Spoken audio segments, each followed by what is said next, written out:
Hi, this is Dan Courtney. And after watching a discussion between the presuppositional apologist Bruggencate and a gentleman by the name of Farid, who goes by his YouTube handle FSX23, I thought I would make a short video examining Sai's central argument. Sai starts with the question, quote, "Could you be wrong about everything that you claim to know?" unquote. If the answer is yes, then his conclusion is, quote, "Then you don't know anything," unquote. Or to sum up the argument in one sentence, quote, "If you could be wrong about everything you claim to know, then you don't know anything," unquote. If the fallaciousness of this argument isn't immediately apparent, then let's try an analogy. Let's say that one person stood at a table with a pair of dice, and another person stood at a distance away where he or she could see the dice but not clearly make out the number displayed. Every time the person rolled the die, the other person would squint and call out the number.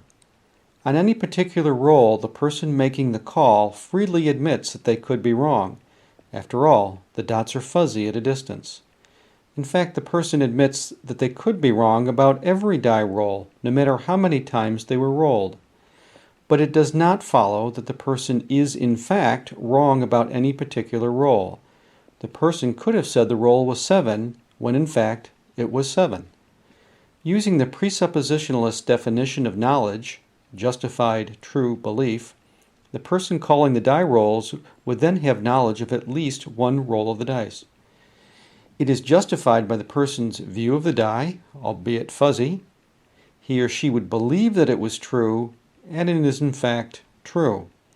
Therefore, the conclusion of the presuppositionalist argument that this person doesn't know anything is clearly false. This is also called denying the antecedent and is one of the formal logical fallacies. In this case, the antecedent is implied by the modifier could, such that you could be wrong or you could be right about what you claim to know. The conclusion then, you don't know anything, denies that you could be right. Another problem with the above statement, as pointed out by Farid during the discussion, is the insertion of the word claim into the premise. While the premise is a conditional statement about knowledge claims, the conclusion applies to knowledge itself. When the subject of the premise, a claim of knowledge, and the subject of the conclusion, knowledge, are different, it's an informal logical fallacy called shifting the ground. This is just one of the many fallacious arguments made by presuppositional apologists, and just one more reason why their conclusions should not be taken seriously. Thanks for watching.